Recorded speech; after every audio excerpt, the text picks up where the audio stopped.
आता एक बातमी येते, 4 चाकीतनं घरी निघालेल्या काळोखे कुटुंबावर अज्ञातांकडून जीवघेणा हल्ला झालेला आहे। हल्ल्यामध्ये पती पत्नी जखमी झालेत। पत्नीच्या डाव्या हाताची 4 बोटं देखील तुटल्याचं समोर येत आहे।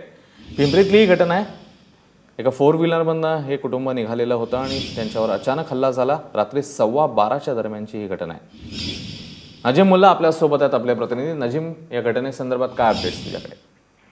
अश्विन, मध्यरात्री 12:15च्या सुमारास ही धक्कादायक घटना या ठिकाणी घडलेली आहे। 4 चाकीतून हे कुटुंबीय जे आहे, काळोखी कुटुंबीय हे घरी निघाले असताना त्यांना काही अज्ञातांनी थांबवलं आणि पत्ता विचारण्याचा बहाणा करत 2 जे दुचाकीवरून आले होते त्यांनी तलवार आणि काठ्यांनी त्यांच्यावरती हल्ला चढवला। सुरुवातीला पतीवरती हा हल्ला होत होता। पत्नी त्यांना वाचवायला मध्ये पडली असता पत्नीच्या डाव्या बाजूचा जो हात आहे त्याचे 4 बोटे या ठिकाणी जागीच या ठिकाणी तुटलेले आहेत।